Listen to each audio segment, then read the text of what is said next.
It's a story written by Edgar Allan Poe, and it's called Descent into the Maelstrom. And the story goes that off the Norwegian coast, there was this gigantic whirlpool that would form twice a day. It formed pretty much at the same time every day. Half a mile wide, swirling, whirling, whirling, twirling, all the way to the bottom. And there were rocks at the bottom.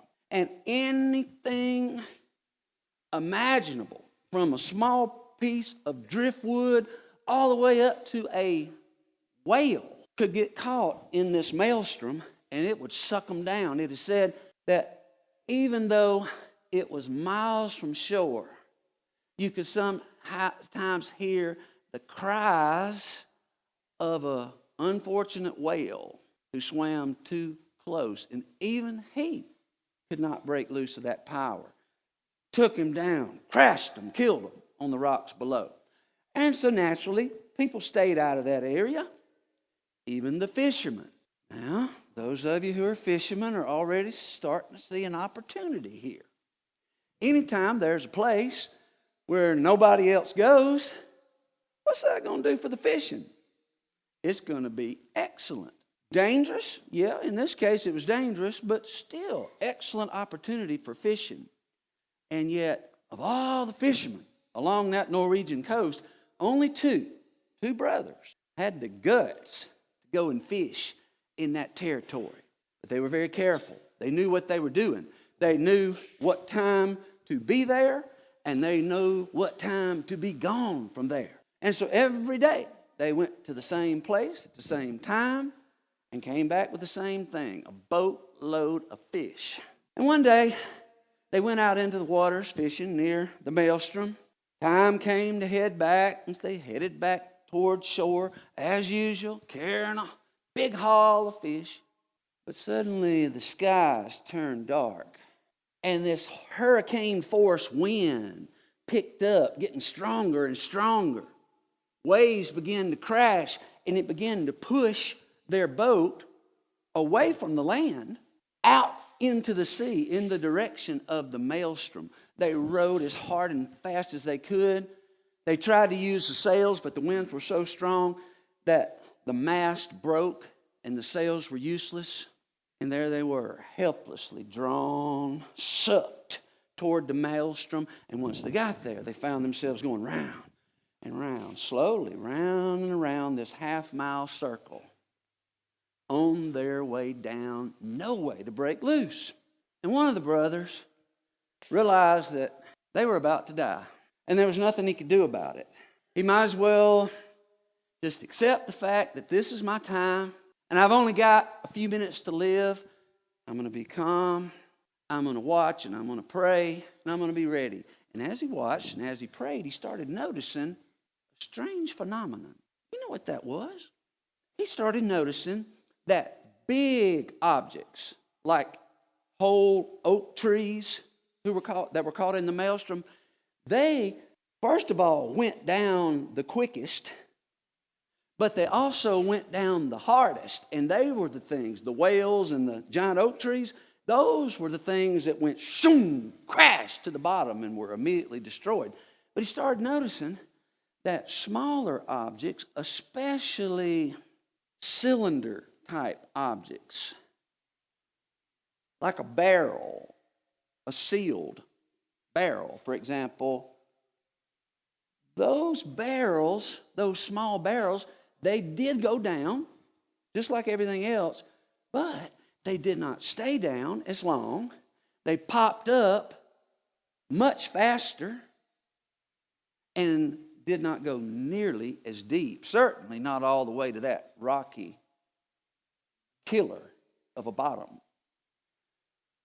And then he looked at his own boat, and he looked at his brother holding on to the main hook that they used to hook their anchors to. It was thick cast iron, bolted into the boat. It was not going to come loose. Naturally, his brother was clinging to that with everything he had, not about to turn loose. On the other side of the boat just happened to be a big empty barrel. And the smarter brother began begging his younger brother, hey, don't hold on to the boat. We're going to have to get out of the boat. The boat's going down. You got to come over with me, and we've got to lash ourselves, tie ourselves to this barrel. I promise, it's the only way. If you stay in that boat, you're a dead man. But his brother was troubled by that. I mean, if you're in water and you're afraid of drowning, what do? You stay in the boat. The last thing you do is jump out. And so as they swirled and got closer and closer, down, down, down, getting more and more into the middle of that funnel, the smarter brother finally realized he couldn't save his brother, who was determined to hold on to the boat. After all, the boat is what got him there. The boat had brought him out there and back, hundreds of times. Boat had always been reliable, and he could not let go of it, and he went down. And only later were the splinters of his boat found floating here and there. Oh, but the brother who grabbed hold of the barrel, yeah, he went down, but he popped back up like a cork in a short enough time that he was able to even hold his breath. He lived because he could let go. Do you know how to let go? Actually, let me take it a step further. I don't just want to know, do you know how to let go? My question is, do you actually let go? Have you let go of things you could not keep anyway in order to grab hold of the things that could actually change your life? That is the principle I've hammered the last 2 weeks. That's the pattern that Jesus talked about over and over and over. For example, it's summed up very concisely in Luke chapter 17, verse 33. Jesus made this statement that goes perfectly with the story about the descent into the maelstrom. Listen, if you cling to your life, to your boat, the boat that always got you where you wanted to go in the past, if you cling to that, you will lose it. And if you let your life go, you'll save it. Now, I went over that pattern last week enough to where I'm not about to make you sit through a bunch of rehashing of the same thing. The pattern is just simple. You do like Jesus did when he went to the cross. You go down willingly, trusting that God has the power to bring you back up. And you have this faith in God that anything in this world that God takes away from you, he has the power and the goodwill to resurrect it, to bring something back, to bring it back in a form that you really can keep forever. That goes even for the loved ones we've lost. You're able to let go. A Christian is able to let go of something, of someone they so want to cling to. But if they cling too hard, the rest of their life is ruined because they refuse to let go of this boat that's pulling them down. And you got to look for the barrel. Lay down your life. Take it up again. You know that pattern. If you've been here a while, especially the last couple of weeks, but even here and there over the course of last year, you've heard me mention this pattern. So here's what I'd be asking if I were you. I'd be saying, Lance, we get it. So why do you preach on this again? Why are you still talking about it? I know what you're talking about. I know what you're talking about. Well, here's the reason. Remember how I mentioned last week that I've always kept a journal ever since I was 16, and it's really fascinating to thumb back through the years in that journal, look back 10 years, 12 years, look at what was going on in my life at that time, but even more importantly, pay attention to how I described it at that time, because that tells you how I perceived it. That tells you what I thought was happening. And it's so fascinating now to look back with 10 or 12 years of hindsight and see, oh, okay, that's what I thought was happening. Here's what was really happening. Or, in this case, I'm about to share, I look back and say, I thought I understood it, but my behavior over the years to come demonstrated very clearly that I did not understand it at all. I'm talking about a sermon I preached back in 2003.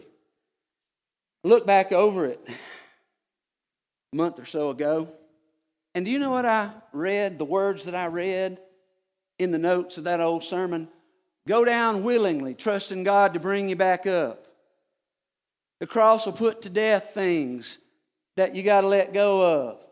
But if you'll release them and grab what God is handing you next, you'll find He brings it back around. He gives back, He resurrects, He restores. Here's what I want to, and here's what I want you to see though. Intellectually, in my head, I knew it just as most of you know it. You know what I'm talking about.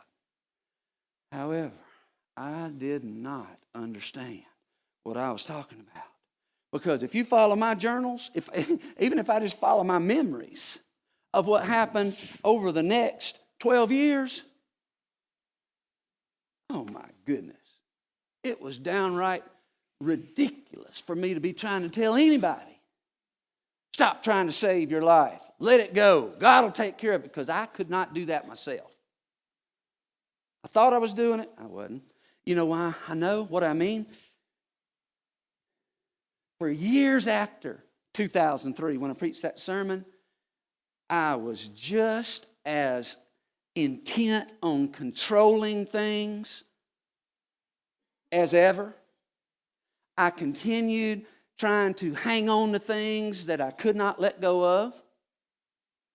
I was threatened by anything or anybody who posed a danger of taking something from me that I was not willing to let go of.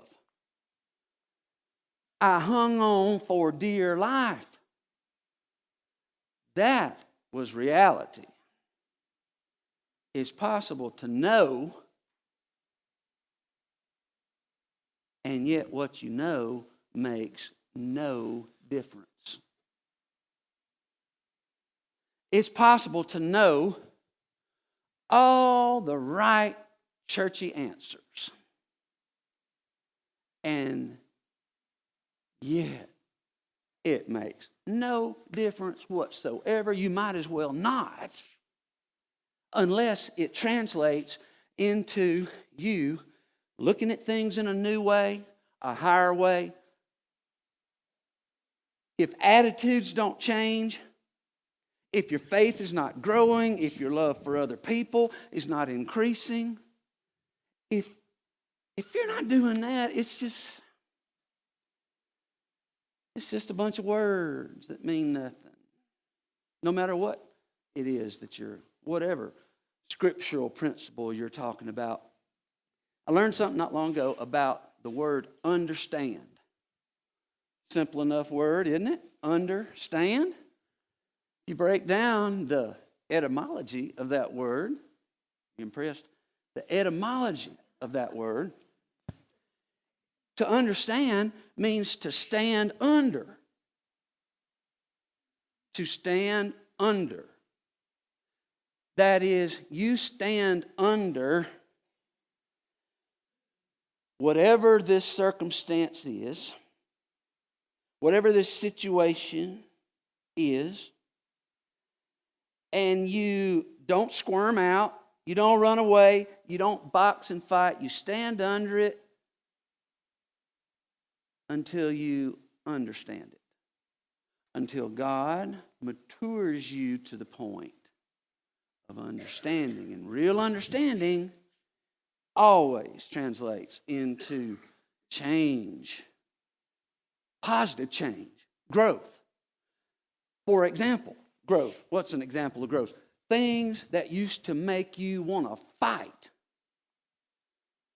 that would sling you into horrible anger, pull up all sorts of bitterness. Those things no longer have that power over you.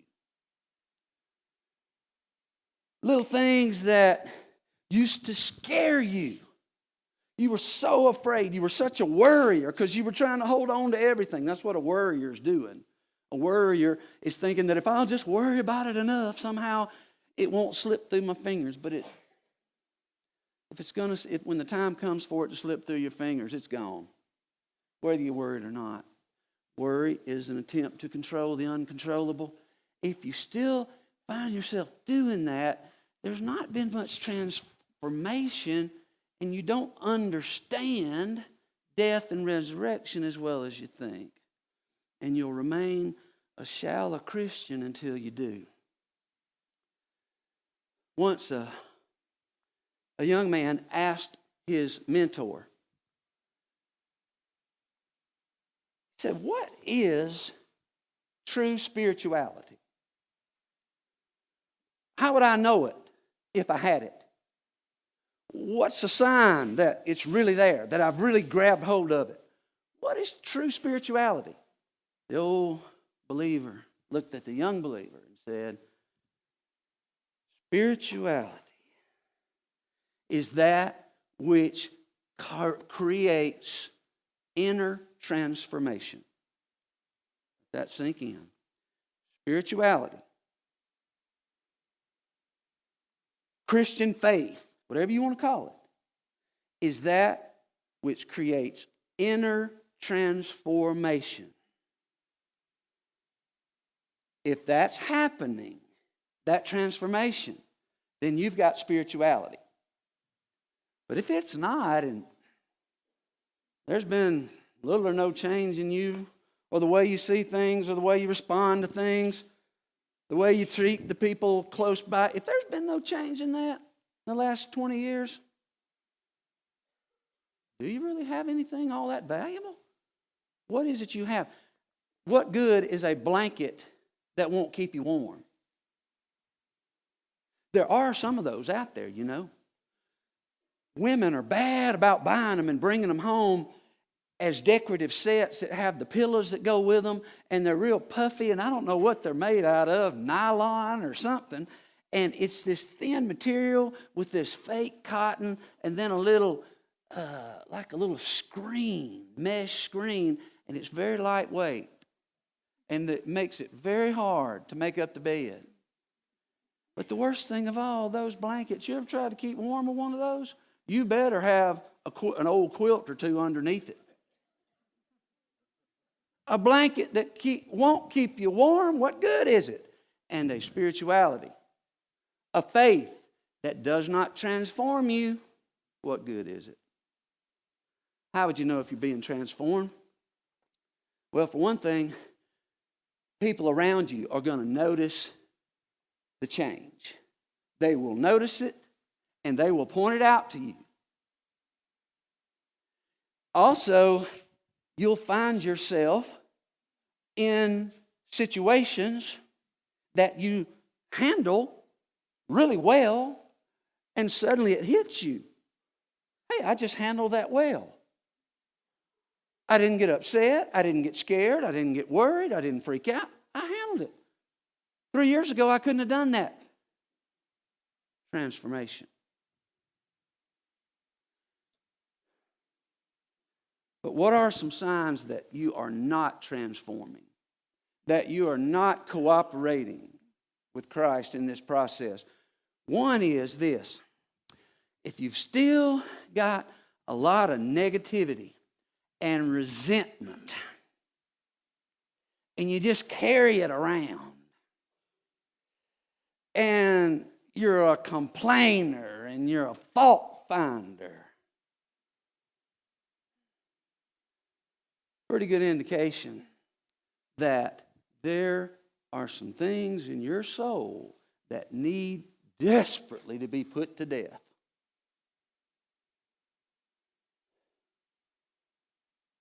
And whatever it is you've been doing spiritually has not put them to death. And maybe it's time to try something that will put them to death. Here's one more sign that maybe your spirituality, your Christian faith is not transforming you. Here it is. Listen carefully to this part. You can listen to a message like this and totally agree. You can like and go away repeating all of it. But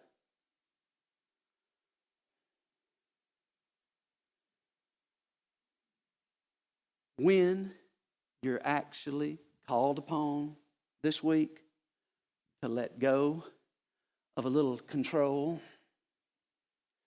when you find yourself behaving in the same old way, it's like you never heard this sermon. You just move right on as if you didn't know, as if you'd never heard. Well, that's a bad sign because, there are things in all of us that need to die. Things that God didn't put there.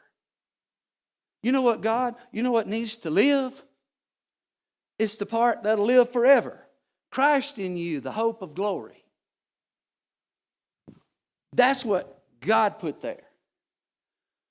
And you and your parents and the schools and the workplaces in the world, they put a whole bunch of other junk in you. And you welcomed a lot of it. A huge part of your growth is killing off, crucifying. Paul said, I die daily. You ever wonder what he was talking about? Obviously, he didn't literally die daily. He lived for years, day after day after day. He said, look, folks, pretty much every day I find myself in some conversation or some situation where I have to put my own selfish tendency to death in order to do and say and practice what Christ has been teaching me. Dying daily over the course of a lifetime. That's what we're talking about.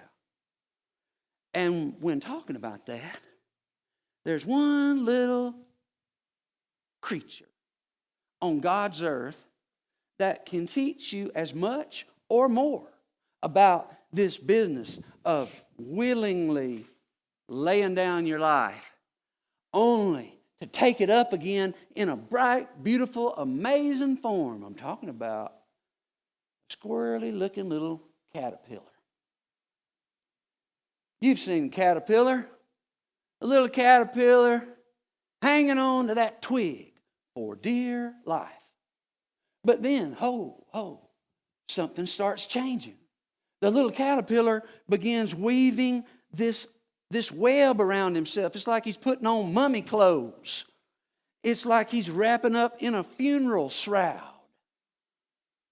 And as he does, he's covered up and it looks like he's gone. It's the end of him. He's wrapped up and ready to bury. But inside there, something's happening. Something's happening. Yes, his former way of life is over. It's dead and gone. But life's not over. Life is really just fixing to start. on the day that he emerges from that cocoon like Christ from the tomb.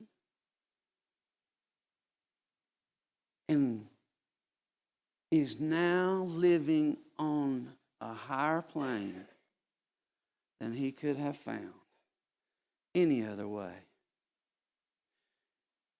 Scientists say that what happens when that caterpillar goes into the cocoon is that practically every single teeny-weeny part of the caterpillar's body turns into slime.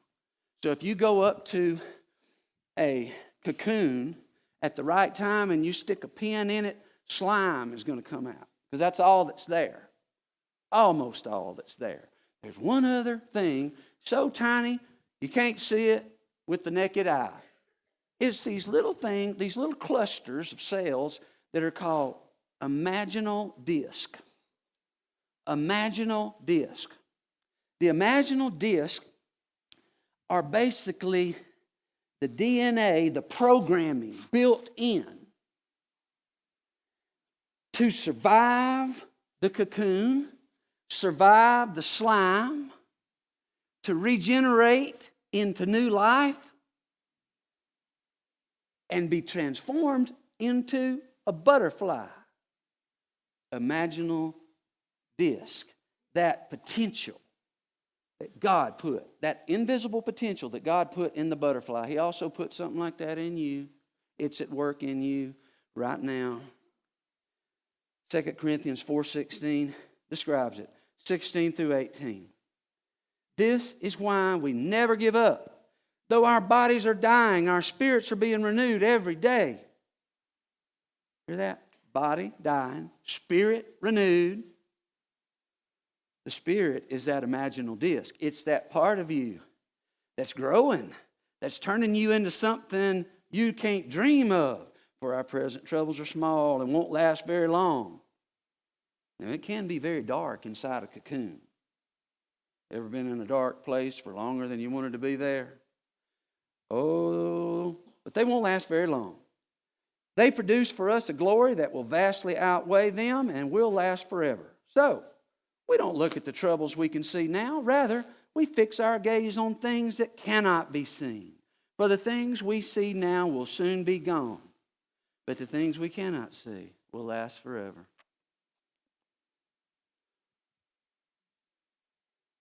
You ought to turn around to the person behind you, look at them and say, "You'll soon be gone."